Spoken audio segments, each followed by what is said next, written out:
Serikali mkoani Shinyanga pamoja na wadau wa maendeleo ya jamii wameungana na waumini wa dini ya Kiislamu kote duniani kusherehekea sikukuu ya Eid kwa kutoa msaada wa chakula, mahitaji muhimu kwa watu wanaoishi katika vituo maalum, wakiwemo watoto yatima na wazee wanaoishi katika kambi ya wazee wasiojiweza ya Kolandoto mjini Shinyanga. Lakini pia tumeweza kukabidhi mahitaji ambayo watatumia watoto wetu.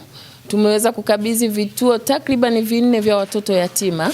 Na hapa tumeweza kukabidhi mbuzi, tumekabidhi mchele, tumekabidhi mafuta, maharage, maji pia na juisi, pia tumekabidhi na ngano. Lakini pia tunamuunga mkono Dr. Samia Suluhu Hassani kwa kuweza kushirikiana naye katika mambo haya. Tumepata mboga kwa ajili ya Eid, mbuzi 2, mabinti zetu kutoka Agape Foundation wanakwenda kula nyama. Mama, tunasema asante taasisi ya Bega kwa Bega, na mama, Mungu wa mbinguni awabariki sana. Wadau wa Shinyanga wanajitahidi sana kutupa ushirikiano na kutoa misaada mbalimbali, kiasi cha kwamba changamoto zinakwenda kuisha kabisa. Changamoto kubwa inabaki kuwa miundombinu ambayo ni bweni jingine la wazee ambalo tutalihitaji.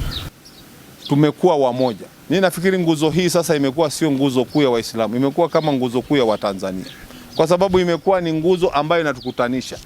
Na kwa nikasema mfurahi, na hii ni moja hapo ya sehemu ya chakula ambacho kimetolewa na ofisi ya mkuu wa mkoa kwenu ili mkifurahie. Kinaweza kikawa sio kingi sana, lakini kipindi kingine tutajitahidi kifanye nini, kiongezeke.